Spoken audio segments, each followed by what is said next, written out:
시청자 여러분 반갑습니다. 오늘의 코인 앵커 이지영입니다. 오늘도 다양한 글로벌 외신 뉴스들과 함께요. 우리 시장에 관해서 알아보도록 하겠습니다. 네, 전거래일 뉴욕 증시는 혼조세로 마감한 모습이었는데요. 경제 지표를 보면서 투자 시장 분위기 한번 파악해 보도록 하겠습니다. 네, 나스닥 지수부터 살펴보자면요. 1.25%의 급락세를 겪었습니다. 다우존스도 0.5%가량의 하락세를 겪었고요. S&P 500 지수 역시도 하락 마감했습니다. 반면에 미국의 2년물 국채금리, 10년물 국채금리 모두 다 상승하는 분위기가 연출이 됐고요. 이에 따라서 우리 투자 시장은 압박을 받는 모습이었습니다. 안전자산으로 꼽히는 골드 같은 경우에도 하락세를 면치 못했고요. 1,700달러 선에서 거래되고 있습니다. 자, 우리 암호화폐 시세들 살펴봐야겠죠. 이러한 분위기에 이어서 암호화폐 시세들도 2%가량의 하락세를 나타냈습니다. 비트코인 시세부터 살펴보시죠. 23,300달러에서 현재 거래가 되고 있는 모습입니다. 2%가량 간밤에 하락이 있었고요. 이더리움 역시도 2%가량의 하락세를 나타냈습니다. 1,820달러 선에서 거래가 되고 있는 모습입니다. 다른 알트코인들도 조정을 받고 있는 모습입니다. 에이다 같은 경우에도 마이너스 0.8%, 그리고 솔라나 같은 경우에도 마이너스 0.5%의 하락세를 나타냈습니다. 전반적인 분위기 다소 소강 상태입니다. 계속해서 관련 시세들 체크해봐야 될 것 같습니다. 자, 이어서 오늘의 이슈도 한번 살펴보겠습니다. 오늘 첫 번째 이슈부터 살펴보시죠. 마운트곡스 해킹 사건, 14만 개의 비트코인 풀린다. 네, 한때 전 세계 비트코인 거래량의 70% 이상을 차지했었던 이 마운트곡스 거래소가 있었습니다. 2014년 마운트곡스 해킹 사건, 여러분들은 기억하시나요? 이 마운트곡스가 해킹을 당해서 이 비트코인이 시장에 유통되지 못했고요. 그로부터 몇 년이 지난 지금 바로 이번 달 이 마운트곡스의 비트코인 물량이 풀린다라고 합니다.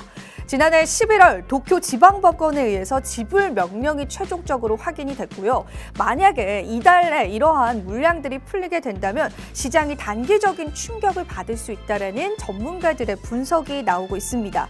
이 시장에서는 막대한 규모의 비트코인이 풀릴 경우에 시세에 적지 않은 영향을 끼칠 것으로 우려를 하고 있는데 이 물량이요 무려 14만 개가 된다라고 합니다. 이 14만 개는요, 여러분 전체 비트코인 유통량의 무려 8%나 해당이 됩니다. 10% 못 미치는 이러한 물량이 갑자기 시장에 출하될 경우에 우리 시장은 단기적인 조정을 받을 수 있다라는 가능성이 제기가 되고 있고요. 이에 따라서 분석가들의 의견은 좀 다양하긴 합니다. 키릴 니콜리스 넥소 디파이 전략 담당은요, 마운트곡스로 인한 비트코인의 유입은 의심할 여지 없이 시장에 즉각적인 영향을 미칠 것이다라고 우려를 하기도 했지만요. 반대로 창펑아조 바이낸스 최고 경영자는 만약 당신이 2014년도에 비트코인 보유자라면 지금 비트코인을 매도할 것인가 라고 이야기를 하면서 이런 장기 투자자들은 섣불리 비트코인을 매도하지 않을 것이다라는 의견도 나오고 있습니다. 자, 이달에 풀린다라고 하는데요. 과연 비트코인 이로 인해 시세 조정을 받을 수 있을지 저희가 계속해서 한번 관찰해 보겠습니다. 이어서 두 번째 이슈 넘어가 보시죠.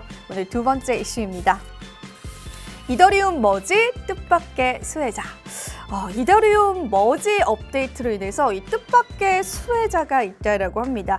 바로 이 코인베이스인데요. JP모건 분석가인 케네스 워딩턴이 이러한 부분을 전망해서 보고서 하나를 발간을 했습니다. 그 보고서를 한번 해석을 해보니까요.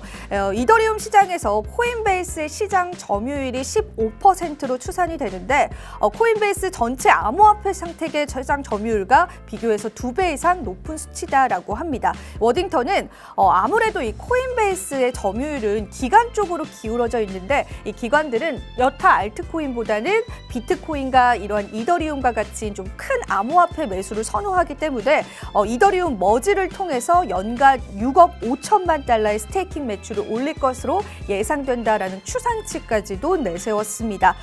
최근에 이더리움 가격이 2,000달러, 5% 수익률을 기준으로 산출한 액수다라고 하고요. 코인베이스는 최근 기관 고객들을 위한 이더리움 스테이킹 서비스까지 제공한 상태에서 이러한 머지가 이더리움의 상승세를 이끌 것이고 결과적으로 큰 수혜자가 코인베이스가 될 것이다라는 JP모건의 분석이 현재 나오고 있습니다. 이러한 의견들 과연 실질적으로 이루어질지 코인베이스 현재 다양한 내부자 거래 혐의 조사를 받고 있는 과정에서 주가의 흐름들, 가치의 흐름들 계속 체크해볼 필요가 있을 것 같습니다. 이어서 마지막 세 번째 이슈 살펴보겠습니다. 오늘 세 번째 이슈입니다. 알트코인 분석, 체인링크, 도지코인, 시바이누.